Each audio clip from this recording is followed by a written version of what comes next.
Amigos, aquí de vuelta para poder hacer la recopilación de Hechos capítulo 23, pero antes necesitamos la oración, así que si por favor gustan acompañarme, cerremos los ojitos. Gracias Padre Celestial por este día. Gracias por tu amor, por tus bendiciones, por tu cariño, Padre. Gracias por todo lo que haces por nosotros. Perdónanos también por nuestros pecados y guíanos por favor con tu Espíritu Santo. Guíanos para poder entender y comprender tu palabra en la manera que tú quieres que lo hagamos. Ayúdanos a seguir esforzándonos todos los días para seguir cada vez más cerca de ti, Padre. Y te pedimos todo esto en el nombre de Cristo Jesús, tu Hijo amado. Amén. Muy bien, amigos. Entonces, aquí nos quedamos en que Pablo estaba en el concilio, ¿verdad? Entonces, como sabemos, en el concilio habían grupos de saduceos y de fariseos. Y en este grupo, los saduceos, como acá nos dice, a Pablo se le ocurrió una brillante idea, ¿verdad? Entonces, Pablo dijo, hermanos, soy fariseo al igual que mis antepasados y se me está juzgando porque creo en la resurrección de los muertos. De esta manera él sabía que se iban a dividir en dos grupos, ¿verdad? Muy inteligente de su parte, pero obviamente también fue guiado por el Espíritu Santo, ¿verdad? Al escuchar aquello, entonces logró que el concilio se dividiera en dos grupos adversos, entre fariseos y saduceos. ¿Por qué? Porque los saduceos afirman que no hay resurrección, ni ángeles, ni espíritu eterno en nosotros, mientras que los fariseos afirman que sí los hay. Entonces, amigos, acá vemos una prueba de que siendo personas creyentes, que leen la palabra, que conocen la palabra, aún así habían divisiones. Cada uno tenía sus propias creencias. Como vemos, los fariseos creían una cosa y los saduceos creían otra cosa. Entonces, así como les sucede a ellos, en la actualidad también pasa. Muchas veces tenemos diferentes puntos de vista. Cada uno, algunos piensan una cosa, otros piensan otra cosa. Por eso que hay tantas religiones también en el mundo, ¿verdad? Pero la verdad es solo una. Ahora, ¿cómo saber, cómo descubrir cuál es la verdad? Pues muy fácil, leyendo la palabra. Solo en la palabra y entendiéndola realmente, eh, como decimos, no con nuestro propio entendimiento, sino a través del Espíritu Santo, nos va a guiar y nos va a ayudar a entender la palabra. Entonces, por ejemplo, aquí los fariseos creían en la resurrección, los fariseos creían en la resurrección, creían en los ángeles y creían que nosotros podríamos tener un espíritu eterno, ¿verdad? Pero los saduceos no creían eso. Entonces, ¿qué necesitaban hacer? Fácil es. Está en la Biblia, está escrito. Y Jesús lo dice que Él va a resucitar al tercer día. Y así fue, resucitó al tercer día. Entonces, si los saduceos, en vez de cerrarse a sus creencias, a lo que ellos piensan que es correcto, y se dieran la oportunidad de aprender, de leer, de escuchar, pues aprenderían y se dieran cuenta que estarían en un error, tan fácil como eso. Pero ¿cuál es el problema? Que muchas veces nosotros los seres humanos tenemos una forma de ver las cosas y ya no queremos aprender más. Creemos que estamos en lo correcto y que es suficiente. Y eso nos hace ser orgullosos, pedantes y creernos saberlo todo. Ok, yo sé, esta es mi verdad y no quiero saber más. Oh, ¿me estás hablando de eso? No, no es así. Esta es la verdad. Entonces, nosotros mismos nos estamos limitando a poder entender, a poder escuchar, a poder aprender. Entonces, que esto nos ayude a no cometer ese error, ¿verdad? Y si queremos seguir aprendiendo sobre cuál es la verdad, ya sabemos dónde la encontramos, en la Biblia. Todo está escrito, todo está en la Biblia y ahí está claramente Jesús nos lo explica también. Entonces no hay duda que existe la resurrección. Jesús resucitó también a Lázaro. Jesús resucitó al tercer día y ahora está a la derecha de Dios Padre. También existen los ángeles, como sabemos. Los ángeles, por ejemplo, uno de ellos, Gabriel, que vino a hablar con María, a decirle que iba a, a dar un hijo. ¿verdad? Que iba a quedar embarazada. También sabemos sobre otros ángeles que ayudaron a Daniel cuando los leones se lo iban a comer. Entonces, sabemos que los ángeles sí existen y que sí están. Entonces, los saduceos estaban completamente perdidos en sus creencias, ¿verdad? Y también no creían en el espíritu eterno en nosotros.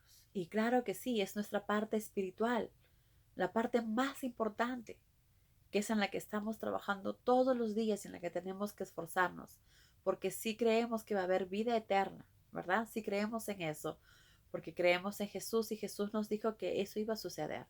Entonces, obviamente, los saduceos estaban confundidos por su dureza de corazón, por su falta de querer entender, por su falta de capacidad de humildad y de poder escuchar a otras personas, ¿verdad? Pero bueno, entonces esto, Pablo, como dijimos, hizo que se dividieran estos dos grupos. Entonces comenzaron a discutir y algunos, obviamente, fariseos comenzaron a defender a Pablo, ¿verdad? Entonces dijeron, este hombre no ha hecho nada malo, gritaban. Quizás un espíritu o un ángel le habló en el camino de Damasco. Exacto, fue como Pablo lo dijo. Entonces la gritería iba aumentando entre ambos bandos, se traían a Pablo de un lado a otro jalándolo, hasta que el comandante decidió llevar a Pablo a la fortaleza, porque si no, ahí lo iban a terminar jaloneando y haciendo más daño. Entonces, aquella noche, el Señor se presentó delante de Pablo. Qué maravilloso, ¿verdad? Qué maravilloso es. ¿Se imaginan que eso nos pasara a nosotros? Tener la oportunidad de poder escuchar o ver al Señor. Bueno, quizás no lo tenemos ahora, pero sabemos que cuando Jesús venga vamos a tener todos la oportunidad de verlo y escucharlo, ¿verdad? Muy bien. Entonces aquella noche el Señor se presentó delante de Pablo. No temas, Pablo le dijo. De la misma manera que has hablado de mí en Jerusalén, lo harás en Roma.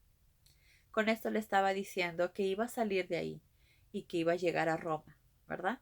Entonces eso le dio más tranquilidad a Pablo esa noche. A la mañana siguiente, más de 40 judíos se juramentaron bajo maldición que no comerían ni beberían hasta que mataran a Pablo, y fueron hasta donde estaban los principales sacerdotes y ancianos a contarles la decisión que habían tomado. Aquí, amigos, vemos otra cosa más en la que nosotros debemos prestar mucha atención. Recordemos que esto pasó en el pasado, pero también pasa en el presente. Muchas personas hacen cosas en el nombre de Dios, pero no están cerca a Dios.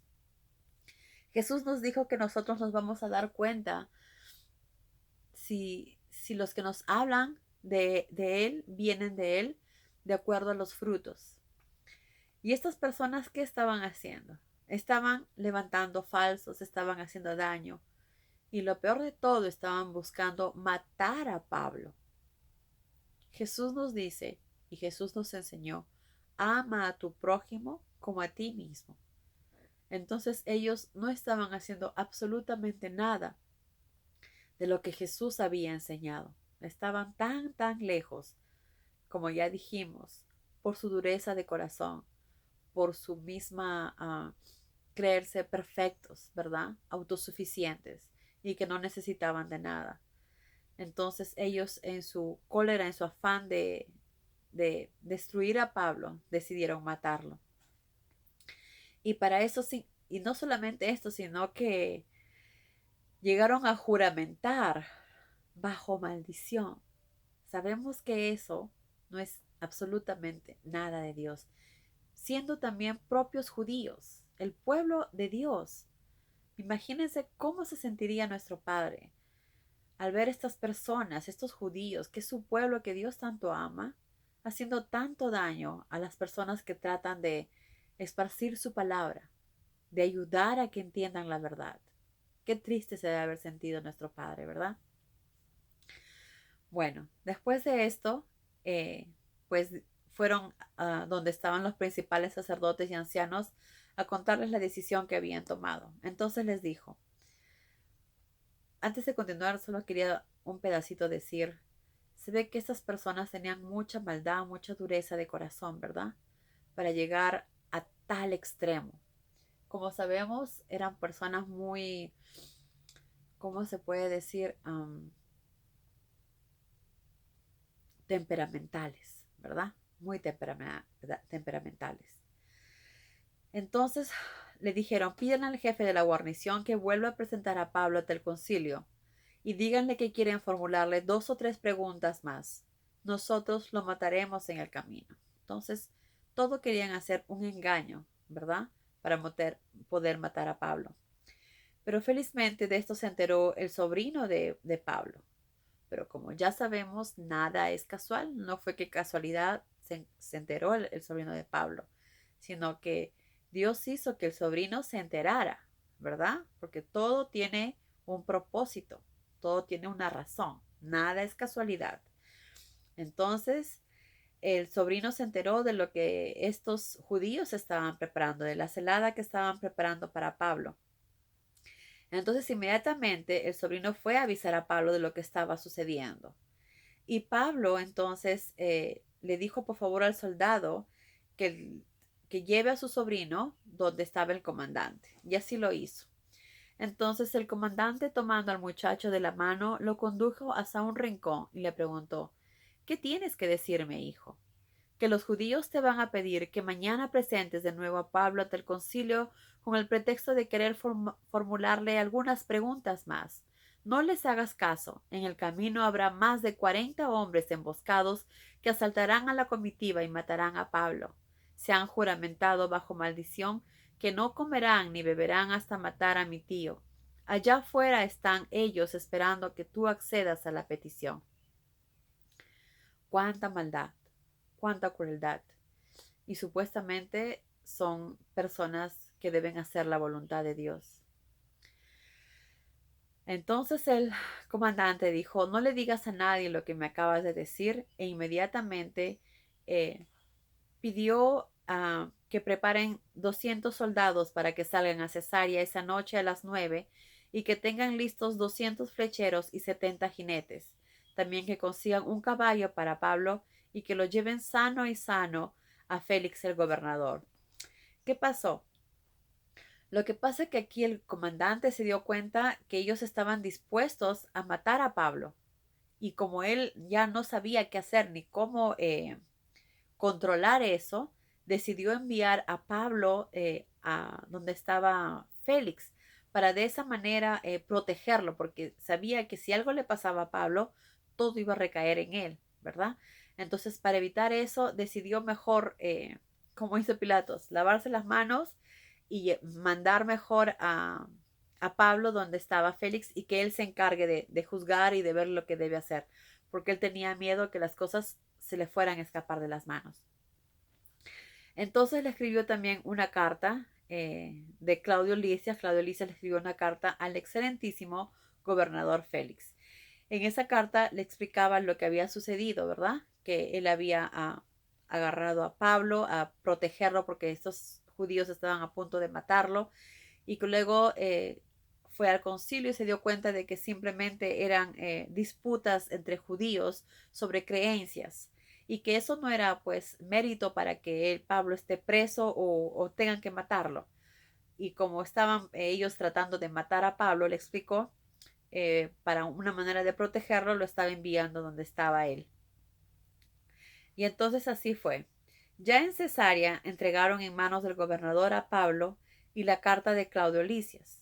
Félix leyó la carta y luego le preguntó a Pablo dónde había nacido.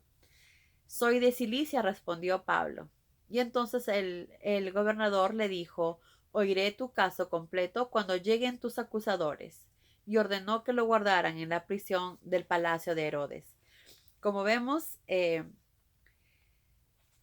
Claudio Lisias actuó de esta manera para tratar de proteger a Pablo. Y entonces, porque en esa ciudad, la otra ciudad era una ciudad más grande y el gobernador tenía más cosas para poder proteger a Pablo y también que él tenga la mejor manera de solucionar el problema, ya que era un problema de creencias, ¿verdad? Bueno amigos, esto fue toda nuestra recopilación del día de hoy. Si hay algo que quisieran agregarle o algo que me olvidé, siempre es bueno que pongan las preguntas o los comentarios que quisieran para poder seguir todos creciendo. Bueno, hasta aquí ha sido nuestra recopilación. Espero que les haya gustado, que tengan un maravilloso día, que Dios los llene de muchas bendiciones, amigos, y hacer la voluntad del Padre. Adiós.